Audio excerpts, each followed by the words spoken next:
Small Group Network family. Laura Copeland here to talk to you about communication strategy and the why, the when, and the what of how you communicate with your small group leaders. And so first, let's start with the when. How often do you communicate with your small group leaders? So just one thing to think about is just that there's a sense of consistency, that your group leaders know about how often they can expect to hear from you. So if they hear from you every day, that might be a little bit too much, but if they go 2 or 3 months without hearing from you, they might start wondering who you are. And so you want to just develop a consistent schedule that you've thought through how often you want to communicate to them. One thing that's a struggle is maybe you've already sent out an email to all of your hosts or your group leaders saying, here's what's coming this month, but then 2 things come up later, and so then the next day you're emailing them again, and then something else comes up and you shoot them again another email. And what you want to do is you want to look like you have your stuff together, like you have a calendar and a plan,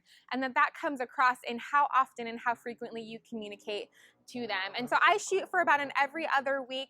Once just so here's what's coming up this month and here's a couple fresh ideas for your group. But then if there's more specific things, opportunities to serve or something, I might send that out about 2 weeks after my first email to them. So I would say a minimum of once a month, and that gives just a consistency where they know they expect to hear from you at least once a month, but probably not more than once a week. So I would shoot for somewhere in that range. And again, just the why of communicating. Ask yourself the question, why am I sending this communication out to my small group leaders? You never want to communicate just for busyness. People are so busy, our inboxes are so flooded, and communication is so saturated these days. I struggle to get through all the emails and text messages that I have just personally, and so I don't want to do that to my small group leaders. And so I just always want to have very specific purpose and intention behind every communication.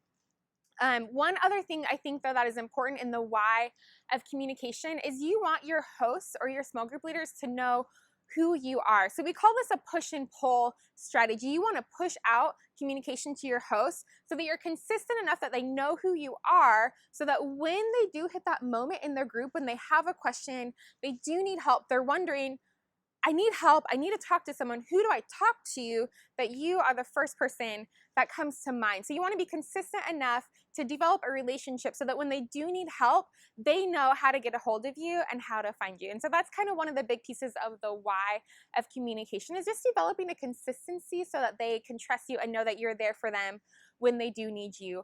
You also want to have no more than 1 to 2 calls to action. 1 is best, but if you send someone an email with 10 things and it's 10 pages long, when I get those emails, I skim and I never do anything with them. But if I get an email that has maybe some clear bullet points and 1 clear call to action, there's a much higher chance that I'm going to actually reply to that email if there's just 1 clear thing that's being asked of me, instead of getting lost in the shuffle of 5 or 6 things that are being asked of me in an email. And so there's just a couple tips for you to think through why you're communicating, when and how often, and what it is that you want to send out to your host. But remember, be encouraging, be in their corner, be their biggest cheerleaders, thank them for what they're doing, and always give them tools and resources for them to take their leadership to the next level.